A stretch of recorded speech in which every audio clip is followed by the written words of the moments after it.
For the past 15 years, dual optic equipped rifles have really become the norm for both competition and combat. But I would say in the last 3 to 4 years, there's been a rise in really the technology surrounding prism optics. I have one right here mounted on my carbine. This is a Primary Arms SLX Prism 3 power. Now, because of the rise of prism optics, there's also been a rise in the need for different mounting options, and that's what this video is about right here.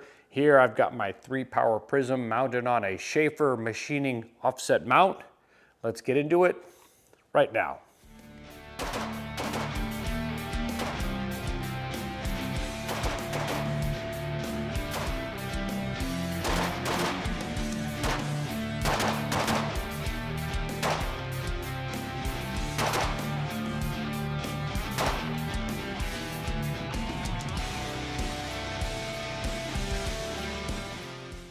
So a little over a year ago, I made a video about the merits of running an offset prism. The focus was on running this 3 power prism at the time. And really the biggest critique in that video that I got from viewers is looking at the prism, it was really hanging far off the gun.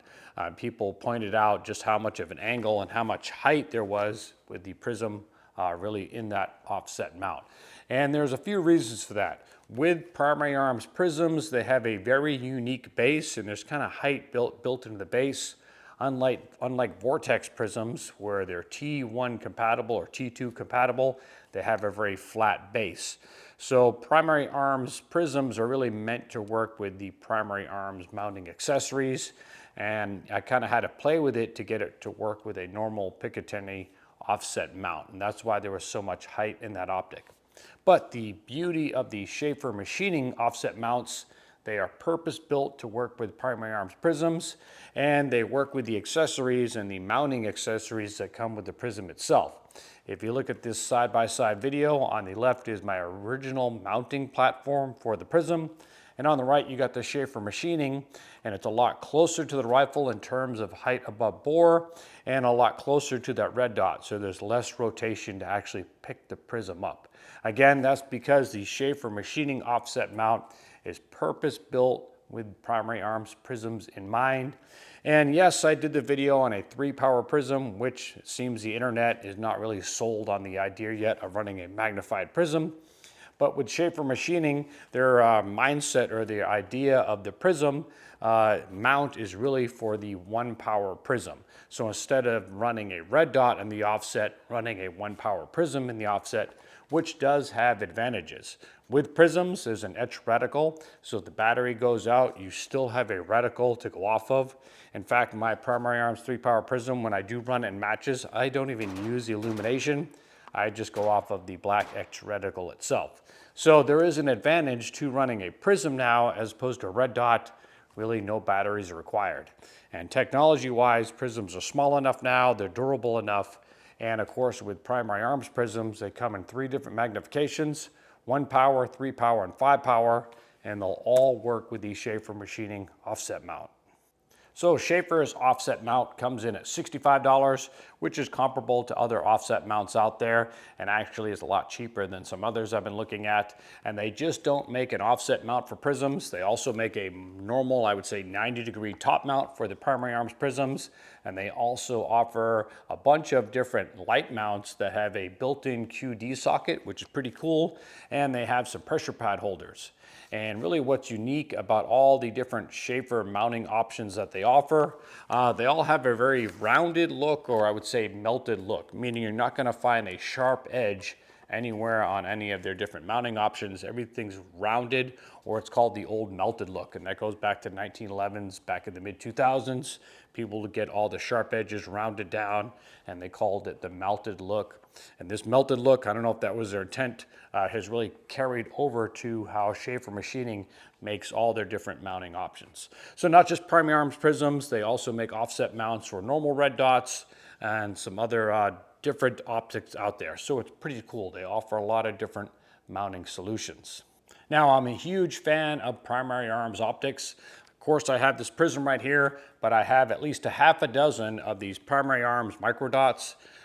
My oldest one I think goes back to 2014. I think for the money, they're one of the best red dots out there, and I usually always put them on Midwest Industry throw lever mounts. But if you want to support my channel, I'm going to put a link down in the description to Midway USA for both the primary arms micro dots and their prisms. If you use that link to purchase them, it does help out my channel a little bit. I get a little bit from that. I don't have Patreon or any other paywalls, so if you are interested in purchasing one of these optics or both of them, go through those links. You'll definitely help me out. So if you know me and you know my channel, I've always been a fan of running an offset optic. I find running it in the offset is a lot faster and more stable than running it piggyback, meaning having it up on top of the other optics that's on the 90-degree part of the rifle. That's because to pick up an offset, it's nothing but a quarter turn of the rifle and the optic is right there. And it's more stable because if you're running piggyback, you gotta lift your head up and you might have just a chin weld now. I think it takes extra time to find it.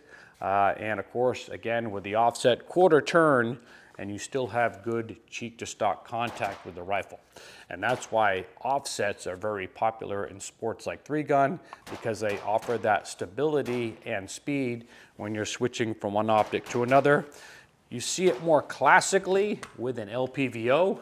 That's why LPVOs dominate in a lot of competition shooting. You have your LPVO and again, a quarter turn.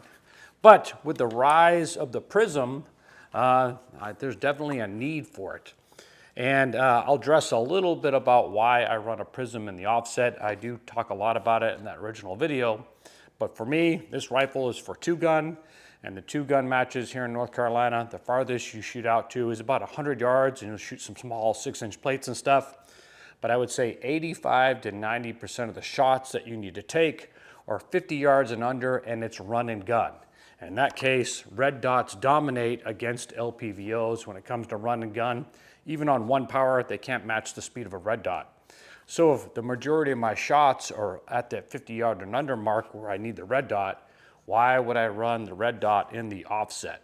So in this case, for that 10 to 15% of the targets that are at about 100 yards, and they could be really small, this is where that extra little 3-power magnification can help me. So if I'm at a match and I'm running and gunning, and then I have those 1 or 2 shots I need to take at distance, I get the quarter turn, I knock those 2 shots out, and I'm done. So I find it very handy to have the 3-power on here. Again, just for those shots, I might have to take 85% of the shots in the match are short range, so why not run the red dot in the primary spot? Now, I like this setup so much, I think I'm going to get a primary arms 5-power next, get another Shaffer machining offset mount, and mount that in an offset also, just to play around with that 5-power. Because the 5-power Prism from Primary Arms is not much bigger than their 3-power one. So when you look at the size and the weight difference between running a Prism and a red dot versus my old school clone of my work gun setup, that's a lot of weight and space savings by going to a Prism. This is a 6-power scope, so a 5-power Prism is not that far off having the same capability right here. And I've been long retired out of the Army, but if I had a Prism and I had the capability to mount it like this back when I was on active duty, I definitely would have given this a whirl in active duty to see if it's something I could use. Now, my last tour was in Afghanistan where the average engagement distance was 500 yards and farther, so I probably would have stuck with my LPVO with the red dot since the majority of the shots I took were well past 200 yards. I needed the LPVO in that primary slot because I was doing all my shots well past 200 yards. So why not have this in the primary and red dot for when it got up and close, anything under 100 yards.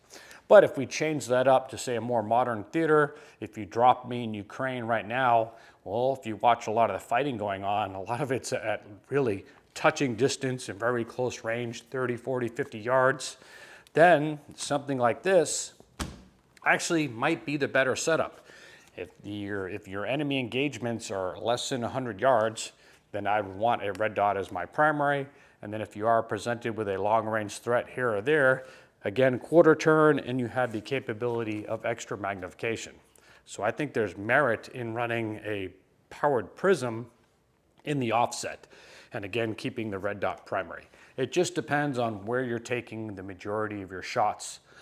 Rifles should not be based on the mission. I have a video about that. They need to be based on how the threat operates. So if the threat likes to fight up close and you're doing a lot of up close fighting, keep the red dot in the primary slot. But if the threat likes to fight at distance, well, then you would flip this around. Either way, I'm really digging the Shaffer machining mount. Again, it's very robust. It just has 2 mounting screws, and it uses the existing hardware that comes with your primary arms optic to make the interface between the optic and the mount. It's truly purpose-built for primary arms prisms. And again, this will work with all 3 primary arms prisms. They're 1 power, which is kind of their intent of this, but I pumped up the jam to 3 power, and it will work with their 5 power. They also make a conventional 90-degree mount for prisms, and of course a lot of other great accessories. So I think that's pretty cool. And again, I'm really digging the setup, and I think I will get a 5 power next. That way I'll have 2 different rifles, and I can choose between really which magnification I might want to use in a match. Now, if we look at this setup right now, this primary arms prism doesn't hang off any more of the side of the gun than a flip to the side magnifier. And I think your prisms, whether it has magnification or no magnification, I think they have an advantage over your flip to side magnifiers in that these have built-in BDCs, where your flip to side magnifiers, they're only going to magnify your optic, which is usually just that red dot. And again, with these primary arms prisms, you don't need the illum. Generally in matches, I don't even turn on my illum. I just go off of the black BDC when I'm shooting. And again, it doesn't hang off any more than your flip to side magnifier. And you don't have to take your hand off the gun to put it into operation. Again, that quarter turn is right there. That's why I've never been a fan of magnifiers also, because you have to take one hand off the gun to put it in operation, and that can slow down your shooting. But I will put a link down in the description to the Shaffer machining offset mount. I think it's a pretty good piece of kit. Super practical, and really I'm looking forward to getting one for a 5 power prism. But as always, hopefully you found this video entertaining and informative. I'm Jeff Gerwich. Thanks for watching.